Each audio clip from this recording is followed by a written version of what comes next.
చూడండి, what is confirmation memo. Confirmation memo అంటే ఏంటి?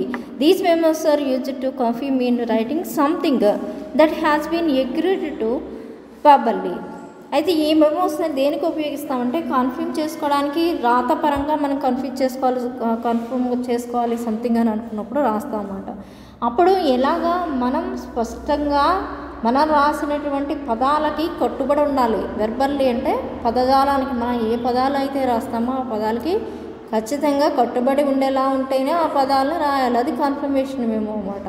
జాబ్ చేస్తావా అంటే ఎన్ని సంవత్సరాలు, 4 సంవత్సరాలు 3 సంవత్సరాలు చేస్తారంటే ఖచ్చితంగా చెప్పాలి. 4 ఏళ్ళు 3 ఏళ్ళు చెప్పిన తర్వాత చేసి ఆ సర్వీస్లో పోస్ట్లో 4 ఏళ్ళు 3 ఏళ్ళు రాస్తారు కదా బాండ్స్, అవి రాసినప్పుడు దానికి ఖచ్చితంగా ఆ బాండ్ని మీరు పాటించి తీరాలి. అలా అయితేనే అది కన్ఫర్మేషన్ చేసుకోవడం కోసం మీకు వెర్బల్లీ బైండ్ చేస్తారన్నమాట. మిమ్మల్ని మీరు మీ చేతితో రాసిస్తారు అడిగి, అంటే మన బోర్ తీసుకెళ్ళి చేతులు పెట్టుకుంటాం. అందుకని జాబ్స్కి ఎక్కువగా బాండ్స్ రాయించుకుంటూ ఉంటారు ఐటీ వాళ్ళంతా. 2 ఏళ్ళు చేస్తాం 3 ఏళ్ళు చేస్తాం అని చెప్పి. అంటే వర్క్ రాకుండా ఫస్ట్ ఫ్రెషర్స్కి ఇస్తారు కదా, అలాంటప్పుడు వాళ్ళు ఏం చేస్తారంటే వర్క్ అంతా నేర్చేసుకున్న తర్వాత 1 ఏడాది పట్టిందనుకో వర్క్ నేర్చుకోవడానికి, మిగతా ఏడాది వీళ్ళ దగ్గరికి పనిచేయాలి. ఈ వర్క్ అంతా నేర్పేసిన తర్వాత నేను ఎక్కడికైనా ఎగిరిపోతానంటే కంపెనీకి లాస్ అవుతుంది కదా, ఇంతసేపు మనం నేర్పి టైం అంతా వేస్ట్ చేసాము, వీళ్ళు ఇప్పుడు ఎగిరిపోతే ఎలాగని చెప్పి బాండ్ రాయించుకుంటారు. అది confirm. These memos are used to confirm in writing something that has been agree to verbally. Example ఏంటి అనేది చూస్తే కనుక example of these type of memos ఉంది. ఏమి ఎగ్జాంపుల్ అనేది? Observe in situations that need agreement between the 2 or more parties. 2 కానీ అంతకు ఎక్కువ మంది పార్టీస్ మధ్య కానీ ఇది అగ్రిమెంట్ లాగా ఉపయోగపడుతూ ఉంటుందట. ఇద్దరి మధ్య ఒప్పందం రాసుకున్నారనుకోండి, ఒప్పందం అనేది అక్షరాల పాటించి తీరాలి. అది ఒప్పందాన్ని పాటించకపోతే కనుక అక్కడికి కేసేస్తారు అన్నమాట. అది for instance, you agree to finish your project on time if your manager agrees to let you hire 3 interns. A few things to remember when the confirming the agreements in writing.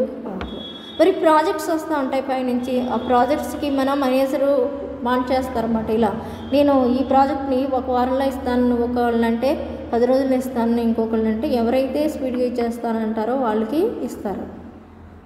అది agreement కానీ అగ్రిమెంట్లో రాసుకుంటారన్నమాట. ఖచ్చితంగా నేను వారానికల్లా ఇచ్చేస్తానని చెప్పి. అప్పుడు దానికి late అయింది అనుకోండి, వీళ్ళకి ఆ ప్రాజెక్ట్ చేసినందుకు మనీ ఇవ్వకపోవడం కానీ ఇలాంటివన్నీ చేస్తారు.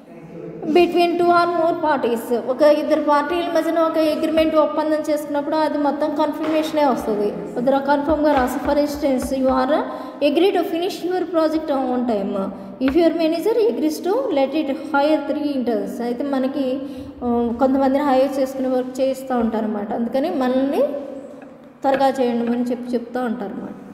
ఇక్కడ ఫ్యూ థింగ్స్ ఇచ్చారు. ఏంటనేది చూస్తే కనుక highlight the significant and important details that were agreed to verbally. అయితే కొన్ని రకాలైనటువంటి వాటిని హైలైట్ చేసి ఏవైతే ఇంపార్టెంటో వాటన్నిటిని డీటెయిల్స్ని హైలైట్ చేయమంటున్నాడు వెర్బల్కి. వీటికి ఇవి ఖచ్చితంగా పాటించి తీరాలి. రెండోది చూడండి, be specific in your demands and targets.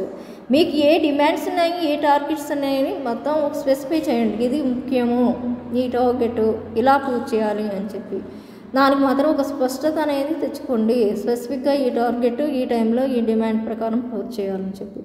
Next సీలో చూడండి, ask for feedback on any unclear or misunderstood points. మీకు ఏదైనా అర్థం కాలేదనుకోండి, అర్థం కానటువంటి పాయింట్స్ మీద ఫీడ్బ్యాక్ తీసుకుంటారు. అంటే ఇప్పుడు ఈ వర్క్ ఇలా చేయమని ఇచ్చారనుకోండి, అందులో మీకు ఏదో చేయడం రాలేదు, అప్పుడు ఒకసారి అడుగుతారు ఇలా చేయాలండి ఏంటి అని చెప్పి అడగడం అనేది జరుగుతుంది.